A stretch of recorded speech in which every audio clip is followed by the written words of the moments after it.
Bismillahirrahmanirrahim. Hamdan wa syukranillah. Salatan wa salaman alaika ya habiballah. Sayyidal mursalin wa khatamal anbiya wal mursalin. Sayyidina Muhammadin wa ala alihi washabihi ajmain. Amma ba'd. Yang sama-sama kita hormati Bapak Kepala Kantor Kementerian Agama Kabupaten Ponorogo, sahabat kami Ustadz Syekhul Hadi, genap jajarannya, Kasubat, Bapak Kasih Bimas, Pak Hayat, yang luar biasa yang saya hormati, Bapak narasumber, Profesor Dr. Kiai Haji Abdul Mun'im Soleh, MAG, guru kami juga, meskipun secara langsung kami tidak pernah menjadi santri jenengan Kiai, tapi saya silatul afkar sudah dengan membeli buku panjenengan, buku manusia sebagai hukum Tuhan, kajian tentang Qawaidul Fiqhiyah kalau nggak salah itu. Yang saya hormati Bapak Ali Hamdi SAG SHMH, segenap panitia, narasumber yang luar biasa. Kali ini Kemenak Kabupaten Ponorogo dengan dimotori APRI luar biasa di hari ulang tahun Kementerian Agama mengadakan seminar nasional tentang nikah online. Tentunya ini diikuti oleh mungkin mayoritas penghulu kepala KUA, praktisi hukum maupun kalangan akademik. Pertama, mungkin bisa dilihat di slide kami, sudah saya serahkan pada panitia. Saya akan bicara tentang paradigma, regulasi, kemudian praktek, serta tawaran solutif yang menurut kami itu harus, mau tidak mau, regulasi dengan ketinggian teknologi harus mengikuti sesuai dengan keinginan masyarakat. Tidak mungkin KUA, regulasi Kementerian Agama tetap terpaku pada hal-hal yang masih stagnan, tidak ada perubahan. Nah, pertama saya ingin mengatakan bahwasanya pencatatan nikah itu ada 3 tujuan. Apapun produk hukum yang dikeluarkan oleh Kepala KUA dengan diterbitkannya akte nikah, kemudian disusul dengan buku nikah kecil merupakan turunan, itu harus menyangkut 3 hal. Pertama, surat nikah itu adalah menjamin kepastian hukum. Apakah secara syar'i atau administrasi. Kalau bahasa saya mungkin teman-teman APRI sudah paham, itu saya menggunakan secara syariatan wa administratan. Itu harus linier, tidak boleh salah satu dikalahkan atau di nomor 2 kan. Jadi proyek hukum Kepala KUA yang ditangani lewat akte nikah itu menjamin kepastian hukum. Yang kedua adalah perlindungan hukum. Jangan sampai surat nikah itu hanya sah secara hukum, tapi ketika implikasinya itu tidak bisa landing. Yang ketiga adalah tertib administrasi. Tuh.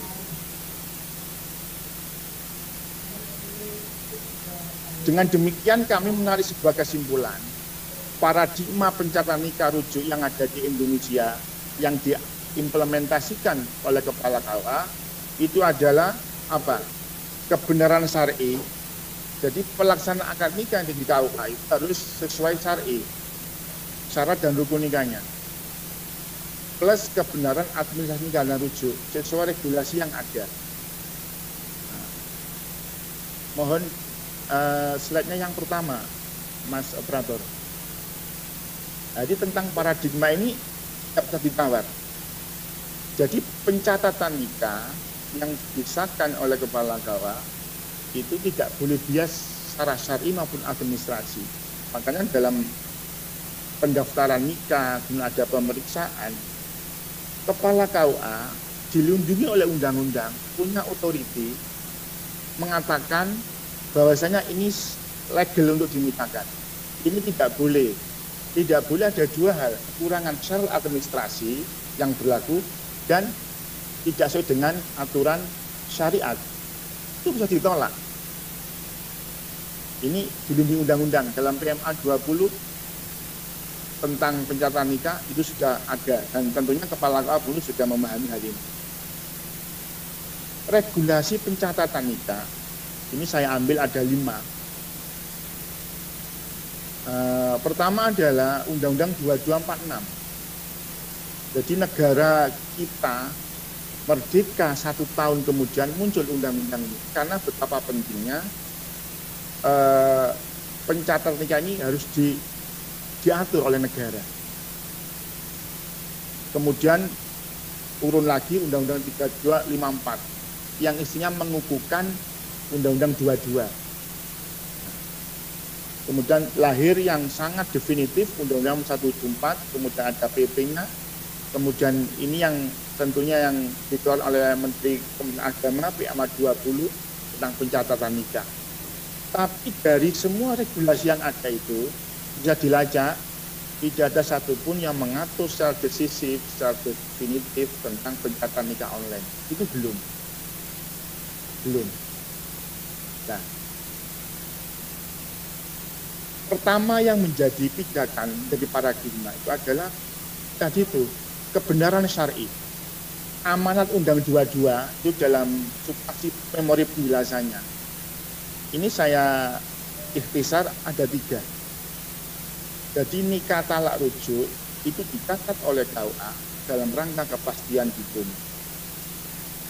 Ini betul anaknya si A, ini betul suaminya si A, si B dan sebagainya. Nah, ini yang saya sampaikan tadi tentang kewajiban kepala untuk melitsus, merafak dan sebagainya itu. Memeriksa, mengawasi para pihak, tidak adanya rintangan untuk nikah. Ini administratif. Dan secara syariat ditentukan oleh hukum, secara syar'i tidak dilanggar. Nah, itu substansi daripada ayat 1. Nikah yang dilakukan oleh agama Islam yang diawasi oleh PPN, Kepala KUA Bengkulu, itu tidak boleh melanggar ketentuan syar'i dan administrasi.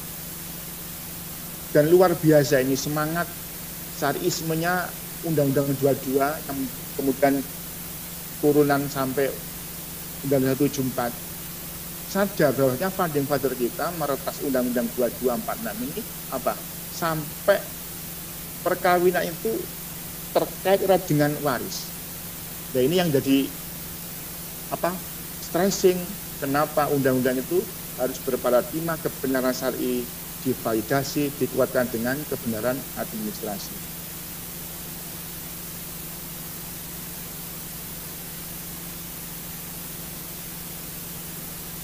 Saya mencoba memotret praktek pencatatan nikah yang ada di Indonesia. Hampir 20 tahun saya berkecimpung di KUA. Ini ada 4 pencatatan nikah yang ada di KUA ini. Syar'i yes, administrasi yes. Nah, ini hanya mau untuk memudahkan saja. Berarti secara syar'i administrasi oke. Ini menjadi kewajiban tanggung jawab yang diawasi oleh kepala dan penyidik ada di KUA. Ini yang nomor 1 tentunya harus, tidak boleh tidak. Lah, yang kedua ya, ini ada yang terjadi. Syar'i yes, no administrasi. Secara syar'i legal tidak ada yang dilanggar saat rukunnya pernikahan, tapi administrasinya yang kurang pas. Contohnya, mungkin ini bisa jadi disertasi ini. Pencatatan nikah yang akte lahirnya itu anak pungut, adopsi. Jadi yang di data M1, akte lahir, ijazahnya, semuanya itu namanya katakan ayah kandungnya Amanullah. Tapi diadopsi oleh Pak Saiful Hadi. Ya, apa yang terjadi? Ketika menikah, pendaftaran itu ayah ibu bin walinya kadang ditulis secara administratif, Bapak Saiful Hadi. Nah, sesungguhnya itu ada anak saya. Tapi ketika menikah, KUA memanggil saya, mengeksekusi dengan pencatatan nikah secara syar'is. Nah ini ada mungkin sekian kepala KUA yang seperti itu. Itu namanya syar'iyah semu administrasi. Itu tidak diperbolehkan. Tidak bisa itu. Ada yang nusyar'i administrasi yes. Pencatatan nikah hanya mengedepankan perspektif administrasi, lahirnya administrasi ini benar. Tapi secara syariah tidak benar. Misalkan janda yang mengantongi akte cerai dari pengadilan agama, tapi dia nikah siri tidak jelas dicerai atau tidak. Dia menikah di KUA dengan dasar akte cerainya itu. Nah, ini namanya syariat tidak bisa. Ini ada jalan, kepala sudah tahu semua ini. Maka orang yang nikah siri ingin menentukan status status pribadinya, mungkin nanti bisa dikoreksi oleh Bapak Ali Hamdi, WPA Ponorogo. KUA harus menyampaikan pada masyarakat, pada pendaftar nikah, ini harus diisbatkan nikahnya kumulatif cerai gugat. Itu baru bisa dapat syar'iyah administrasi yes. Yang keempat, ini tentunya tidak ada di KUA, tapi saya sering menjumpai banyak orang mempunyai surat nikah palsu dan nikahnya juga abal-abal. Nah, problem pencatatan nikah, regulasi, ya kan, sampai hari ini pencatatan nikah secara online belum hadir. Apakah PP, apakah PMA, apa Perdirjen, ini belum ada. Yang kedua lagi ini masyarakat. Masyarakat ini memaksa KUA untuk tidak tertib administrasi. Yang ketiga, regulasi tidak ada atau ada, masyarakat mendesak KUA nganut. Nah, ini nggak boleh. Jadi KUA berbijaksana secara administratif, tapi sebenarnya itu mencederai regulasi yang ada. Implikasi pencatatan nikah tidak regulatif. Ini terjadi nanti. Ada kasus. Tidak ada kepastian hukum, berakibat menyalahi hukum Islam, memunculkan problem hukum baru, tentunya tidak tertib administrasi. Nah, sehingga apa yang terjadi? Output pencatatan nikah yang ada di KUA, ini saya melihat outputnya ada yang total legality. Syara'an administratornya oke, dan tidak ada masalah. Contohnya ya yang dilakukan teman-teman di KUA selama ini. Dan yang kedua ini partial legality. Ini sebagaimana yang saya contohkan tadi, pernikahan dengan wali ayah kandung, tapi yang tanda tangan data itu menggunakan ayah angkat. Sehingga apa yang ditulis oleh kepala KUA yang dituangkan dalam akte nikah itu nilainya partial legality. Ini harus dihindari. Nah, bagaimana dengan nikah online? Jangan sampai nikah online ini adalah partial legality. Sudah menikah tapi tidak legal. Nah, saya memetakan ada 6 ragam pelaksanaan nikah online. Mungkin teman-teman APRI, teman-teman kepala pemilu mungkin punya varian baru, monggo. Tapi saya mapping ada 6 ini. Pertama, catin wanita di tempat lain, artinya wanita itu di rumah karena dia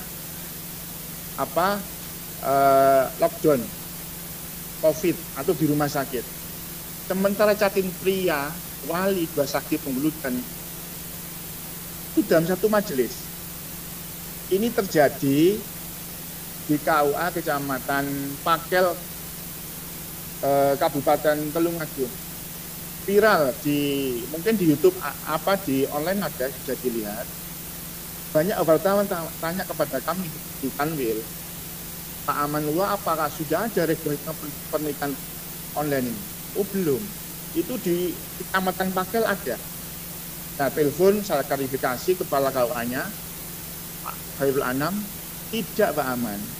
Jadi pernikahan betul yang perempuan itu di rumah sakit, walinya itu ada di KUA, cuman keluarga yang di rumah, mantan perempuan itu menyaksikan proses ijab kabul di KUA itu lewat Zoom.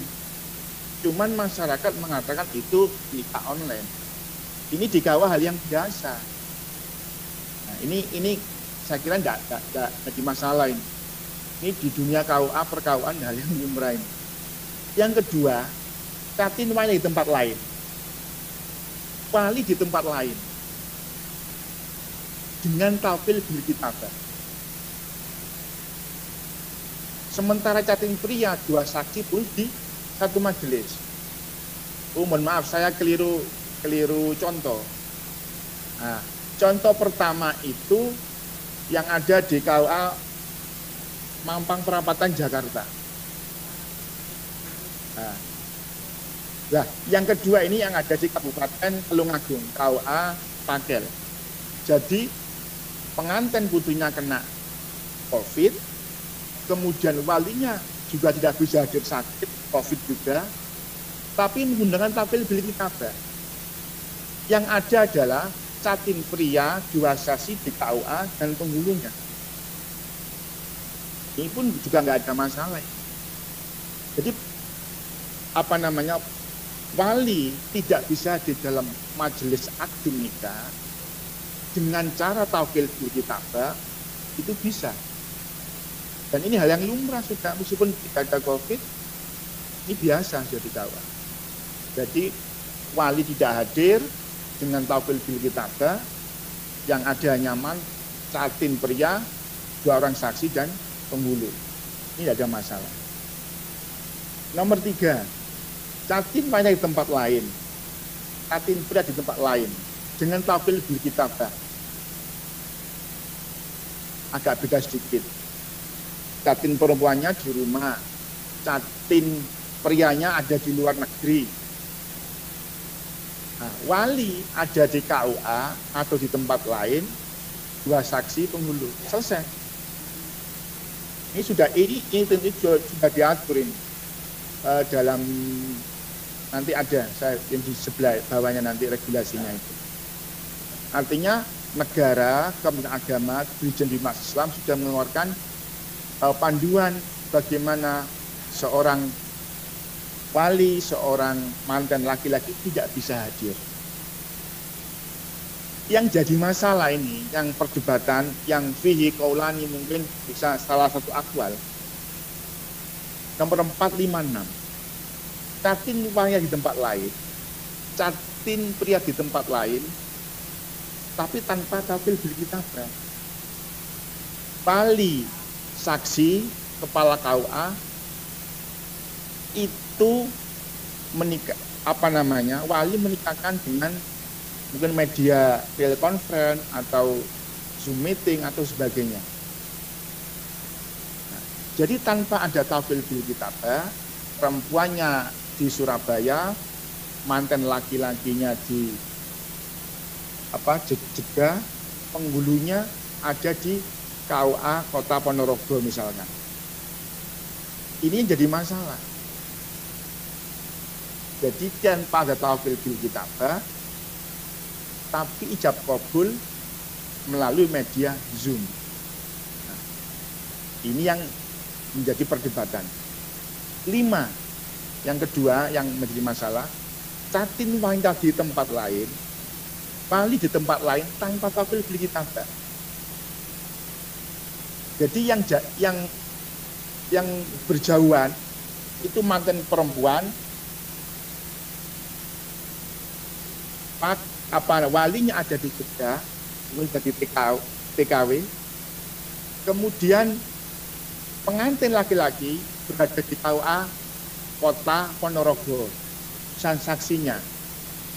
Ya, ketika jawab ijab kabul, sang wali menikahkan itu dari Jeddah lewat telekonferensi. Penghulu menjawab juga lewat video call atau Zoom meeting. Nah, ini yang jadi masalah. Yang 6 ini super masalah. Semua pihak di tempat lain. Karena dia orang Ponorogo, daftarnya di Kota Ponorogo. Istrinya studi S3 di mana? Di Amerika. Yang laki-laki studi S3 di Jepang. Walinya ada di Jeddah. Saksi saja yang ada di KUA sama penghulu, tempat pencatatnya. Nah, ini super problematik tentunya. Mungkin nanti saya mohon maaf pada Kiai Munim, saya agak mendahului tentang perspektif fikiahnya, tapi saya merupakan tawaran solutif. Ya. Regulasi taukil bil kitabah ini jelas, Pak. Dalam hal calon suami tidak hadir nikah, dapat diwakilkan kepada lain membuat surat kuasa. Nah, cuman ribetnya, Pak. Orang pengantin yang ada di kuliah di Al-Azhar katakan, mungkin KJR yang ada di Jeddah, itu berarti pengantin laki-laki itu taukil bil kitabah mewakil kepada saudaranya yang ada di Ponorogo, karena tempat pencatatannya KUA Ponorogo, itu harus buat pernyataan ikrar taukil bil kitabah. Ini teman-teman sudah tahu semua.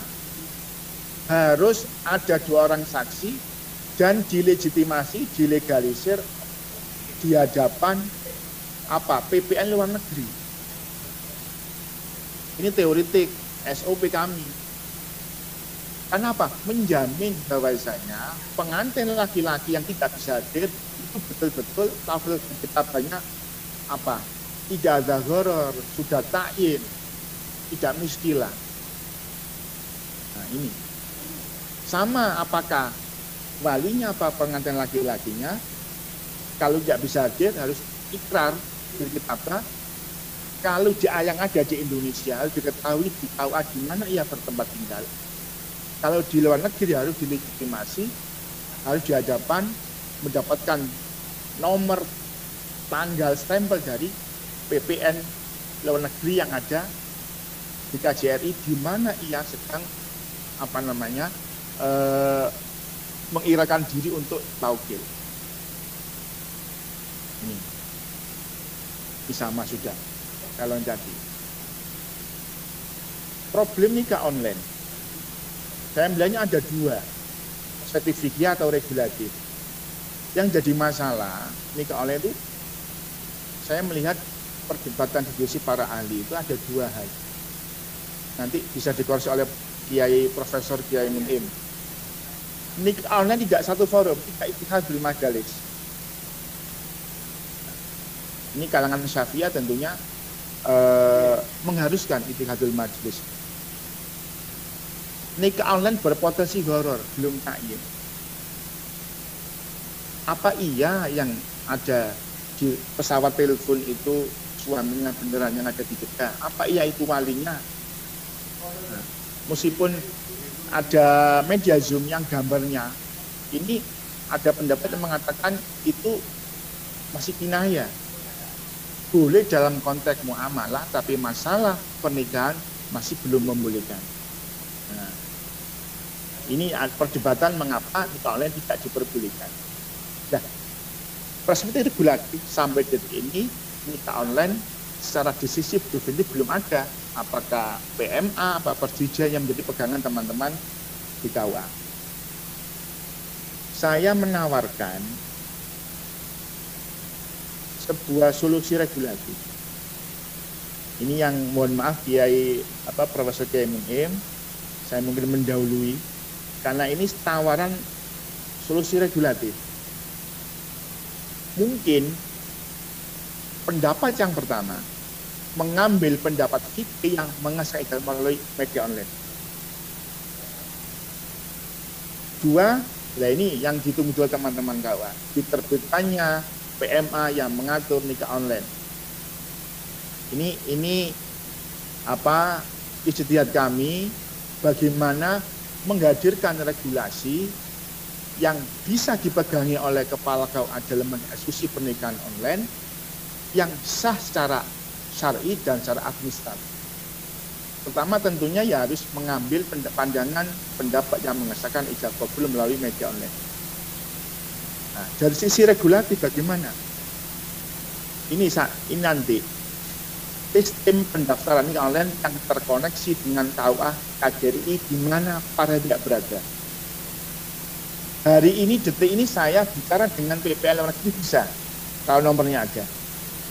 Nanti bagaimana antar KUA itu misalnya sudah terkoneksi, mungkin lewat WA-nya pribadi, nah, tapi ini ada sistem jaringan pendaftaran online yang terkoneksi antara KUA satu KUA lain, bahkan PBN luar negeri, sehingga orang mahasiswa yang ada di mana di Al-Azhar Mesir itu tidak bisa pulang lockdown karena COVID, bisa karena KJRI yang ada di Mesir sudah ada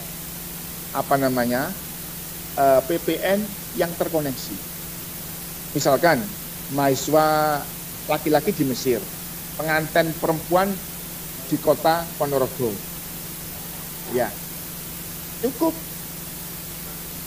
bisa kepala KUA penghulu atau operator lewat emailnya KJRI, oh ya ini sudah nge-link, sudah mendaftarkan.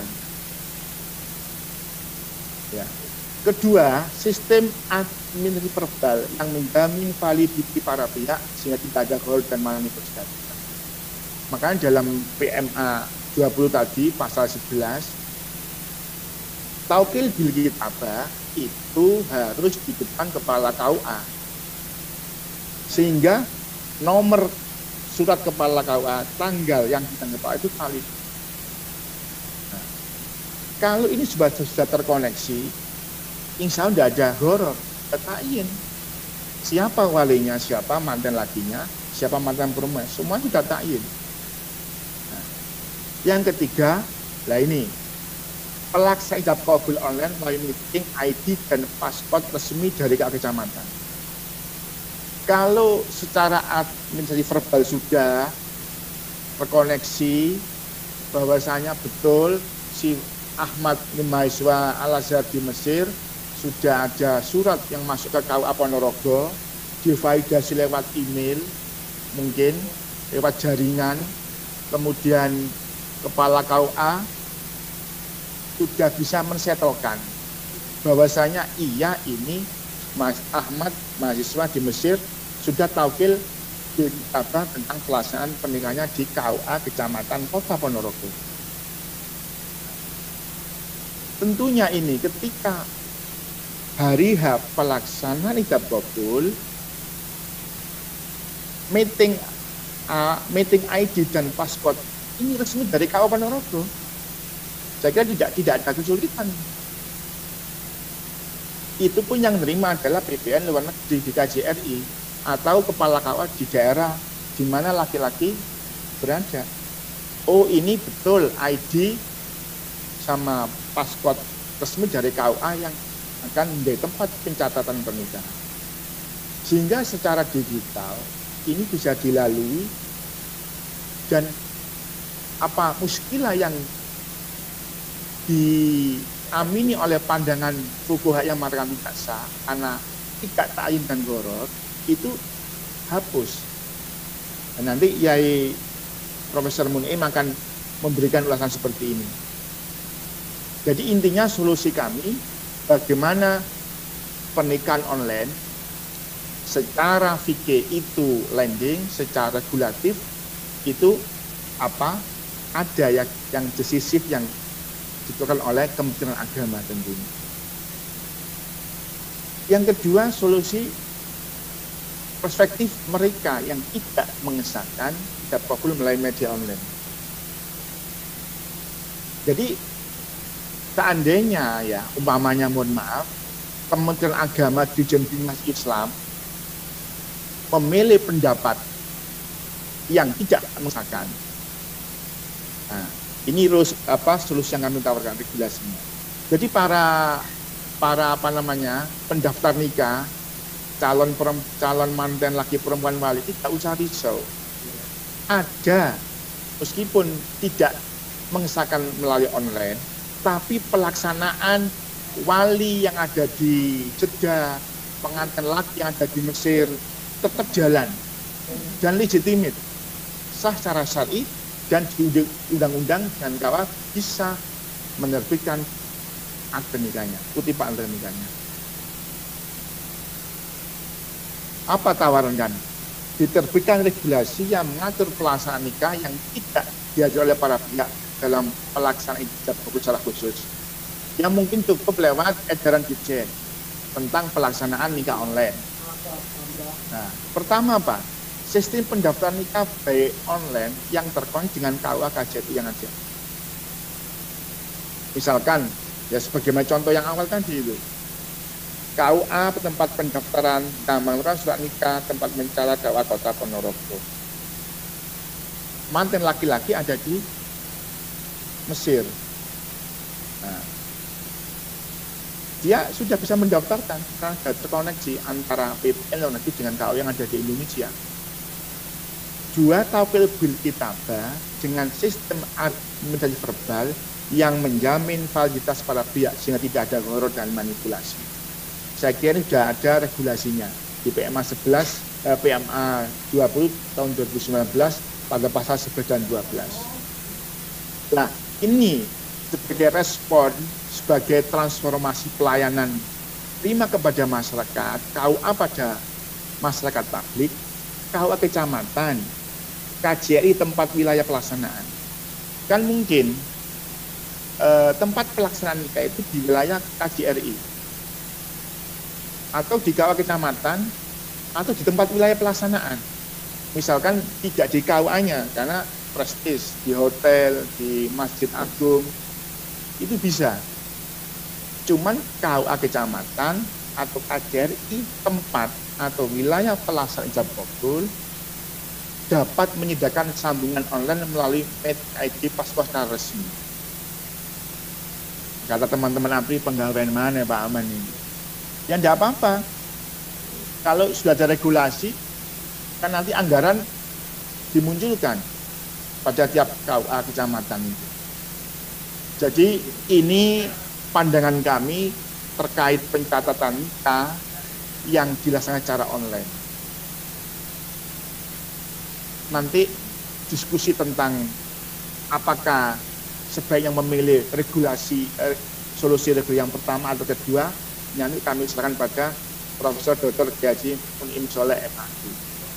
Ini paparan kami sejauh hampir 20 tahun kami menggulaukan tadi kebimas Islaman, teori dan solusi ini yang mungkin bisa kita amalkan sehingga masyarakat itu bisa terlayani dengan maksimal.